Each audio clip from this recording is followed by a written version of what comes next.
Hey friends, welcome to Eyezz. I'm Jarrett and today we're talking about old technology and why I love it. Now, what exactly do I mean by old technology? Well, I'm referring to turntables, vinyl records, VHS tapes, 78 records, laser discs, cassette tapes, reel-to-reel tapes, old camcorders and photography cameras, Super Nintendo game cartridges, and lots of other so-called outdated technology. But here's the thing, as each year passes, many people have become more and more curious about these technologies. And in the case of vinyl records, these same people have actually affected change within the music industry. Every year, more and more vinyl records are being pressed to meet the demand, and more turntables are being sold. And trust me, when it comes to records, they're not an outdated technology. Actually, very far from it. Modern records are being pressed better today than they ever have been before. So the real question is, why are these people, myself included, seeking out these types of technology? Well, I think the answer is simple. Personally, it seems to me that the more advanced our new technology becomes, the less tangible it is. And what do I mean by that? Well, think about services like Netflix, Pandora, and Spotify. You have access to thousands of movies and millions of songs in a vast library. You can then choose one and stream it directly from the internet to your computer. And it's no secret that the vast majority of people have embraced streaming and cloud-based services. And I'm not trashing those services either, because I also use them. But we have to realize that there is a fundamental difference between streaming a song on your computer and actually physically going to a record shop and digging through the crates of albums. And likewise, there's also a big difference between streaming a movie through Netflix and actually visiting a video rental shop. And there's still a couple that exist, believe me. Basically, when you go to a record shop or a video store, you can actually touch the objects and interact with them. You can look at the cover art and you can feel the texture of their plastic packaging. You can also hold 2 or 3 of them and compare them to each other. All of that stuff adds to your overall experience. So what I'm saying is older technology is more hands-on, and that's something that a lot of people are missing with modern technology. I feel like technology is leaning more and more towards streaming and cloud-based services every day. I mean, we stream everything now, from video games, movies, music, and books. But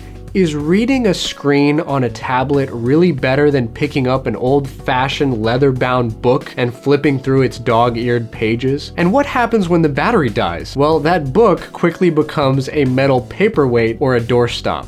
You see where I'm going with all this? I think that people are wanting to interact with their media in a more hands-on way. And that's why I still keep my old tube TV that plays VHS tapes, and why I still occasionally buy a Super Nintendo game for my player. Older technology is nice, not just because of its throwback nostalgia factor, but for something more sincere and personal. And that's why I love it. What do you guys think about older technology? Do you agree with me or not so much? Let me know down in the comments below, and if you enjoyed this video, you should join the vinyl revolution and hit subscribe, because I'm going to be coming out with a lot of great videos every week that you're not going to want to miss. Be sure to find me on Facebook, Twitter, Instagram, and more. All the links are in the description below, and most importantly, friends, keep spinning that vinyl.